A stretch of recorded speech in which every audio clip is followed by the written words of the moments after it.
let's discuss that. Do I have to write anything, Professor? No, Betsy, please take your seat and I will do the writing. Okay. Thank you. First, I'm going to outline the key points of our subject. Then we will briefly discuss them and move on to phosphorus and metals removal. Is it okay with you? Of course. There are 4 items in total. Item 1. Rocks are the main reservoirs of phosphorus. The most common minerals containing phosphorus are phosphates with calcium. These are phosphorite, fluorapatite and hydroxyapatite. Less common minerals are phosphates, which contain iron and aluminum. So, Betsy, as we can see, phosphorus is always bound to metals in the lithosphere. However, apart from calcium, aluminum and iron, phosphorus is also bound to rare metals, such as strontium, lead, yttrium, scandium, ytterbium, uranium, etc. Item 2. Unlike nitrogen, phosphorus doesn't make toxic compounds in its natural cycle. Toxic phosphorus compounds are man-made. Exactly, but we will talk about that a bit later. Now, item 3. Less than 10% of phosphorus can be found dissolved in the hydro ecosystem. More than 90% remains in a bound state. It is part of the composition of the hydrobionts and can also be found in bottom sediments, which consist of organic detritus and insoluble phosphorus salts. And finally, item 4. Nonetheless, phosphates will dissolve in water ecosystems. But do you know under what conditions, Betsy? Phosphates either dissolve in acidic water with pH below 6, or they dissolve in anaerobic zones. Absolutely right. Let's summarize all of the above. Phosphorus always makes insoluble chemical compounds with metals in an organic environment. Therefore, by removing phosphorus from wastewater, it becomes free of various metals which may be toxic. And of course, Betsy, I have already prepared a problem related to our topic. Let's take, for example, a surface flow constructed wetland. What happens to the dissolved phosphates in this constructed wetland under the intense growth of biomass?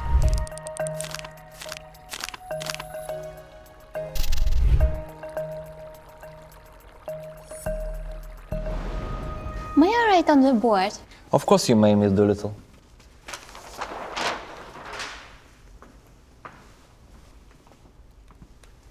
During the intense growth of the biomass, phosphates participate in 2 biochemical processes simultaneously.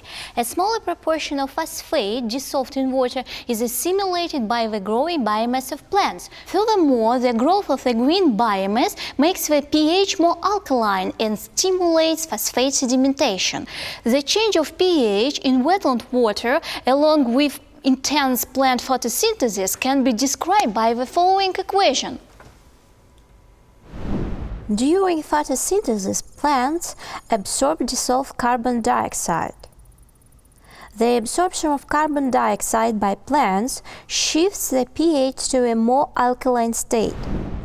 That's my answer, Professor. Fantastic, Betsy. Now let's focus on our main subject. Please write down on the board, where do metals and phosphorus go? As we have already discovered, the greater part of phosphorus in a constructed wetland is not assimilated by plants, but rather falls into the sediment. Let's see what happens to deposited phosphorus salts. Can these sediments dissolve in the next biological processes, or does it remain unchanged? To answer this question, we have to consider the quantitative distribution of phosphorus into the basic elements of a wetlands construction. Betsy, do you remember the diagram of the distribution of phosphorus balance, which we analyzed in one of my lectures? I remember that diagram quite well, Professor. I'll take your word on it. Let's analyze this diagram without going into detail. So, phosphorus exists in 3 states simultaneously in any type of constructed wetland. Betsy, what are the 3 states? First, the dissolved state.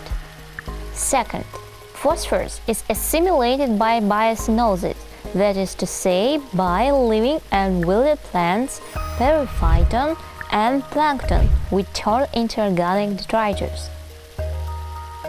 Third, Phosphorus is contained in its mineral phase, namely in floccules, suspended particles, and bottom sediments. Absolutely right. And now, Ms. Doolittle, could you please write down the data for the phosphorus content for each point you have just outlined? In grams per square meter, sir. Exactly. I'll dictate. Phosphorus in water, 1.25 grams per square meter. Living plants, above ground mass and roots, 7.5 grams per square meter. Wilted plants, 1.25. Periphyton, 0.15. Plankton and organic detritus, 0.01. Flocks, 0.25. Mineral suspended matter, 0.01. And finally, the bottom sediments, 60 grams per square meter. Betsy, have you got it down? Yes? Wonderful. Now, using this data, I'd like you to calculate first the total amount of phosphorus in each of the three phases: in the liquid phase, in the biocenosis phase, and in the mineral phase. And secondly, to calculate the percentage of this total. I've got the answer. Very quick. It's not me, sir, it's my phone. The amount of phosphorus in the liquid phase is 1.8%. In the biocenosis phase, it's 12.6%. In the mineral phase, 85.6%. Okay, thank you for then. Your calculation results show that the mineral phase holds the main share of phosphorus in the constructed wetland. Yes, that's clear, Professor. Therefore, I have a question for you. In which boundary zone of the constructed wetland, where phosphorus is in its mineral phase, does it change to its liquid phase more intensely? Okay.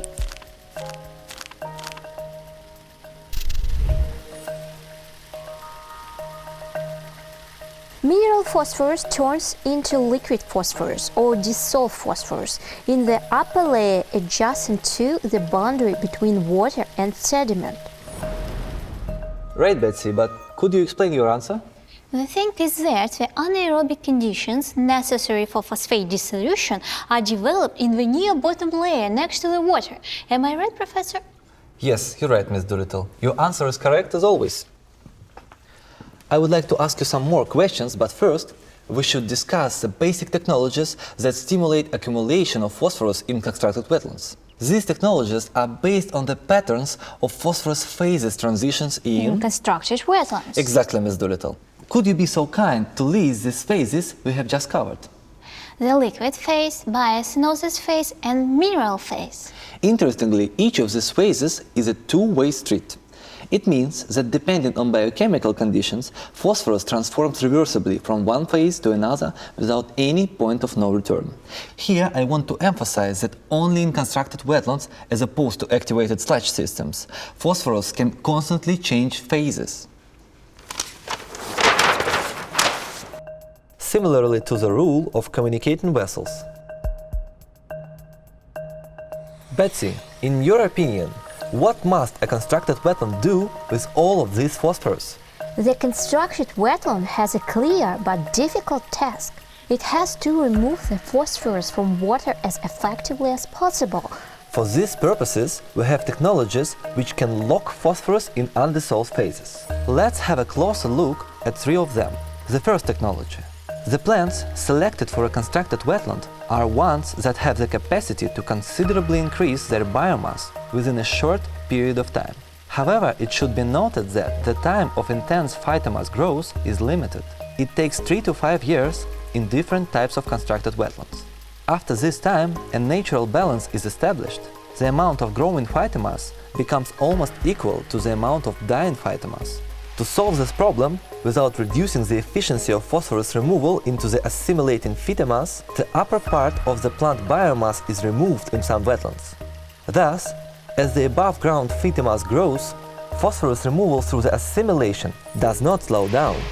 The second technology is embedded in the very construction of the wetland and is based on the fact that the intensity of phosphorus sorption is directly proportional to the specific surface area of the wetland substrate.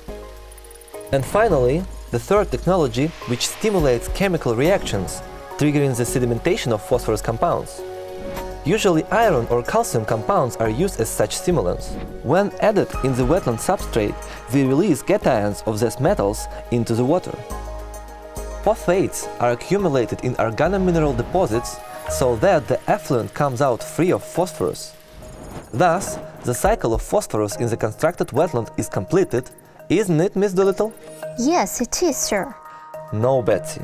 I skipped one point intentionally for you to correct me. As I have already said, phosphorus transformation is bidirectional. To conclude our topic, it's important to point out that precipitated phosphorus eventually, once again, gradually dissolves, with one part incorporating into the plant biomass so that it can be removed from the constructed wetland along with this biomass. The other part, once again, undergoes sedimentation, thereby continuing the cycle. That's how we will conclude this topic. I'm sorry, Professor. I didn't think it through. Never mind, Betsy. As I promised, I have prepared the problem for you, and I am sure that you will solve it brilliantly. Betsy, is it possible for a plant's biomass to assimilate all of the phosphorus coming into the constructed wetland? Take your time to think it over.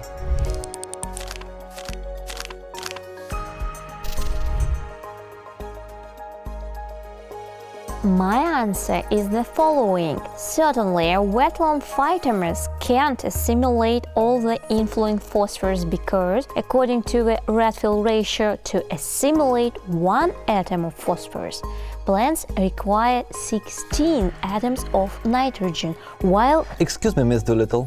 Could you specify what the Redfield ratio is?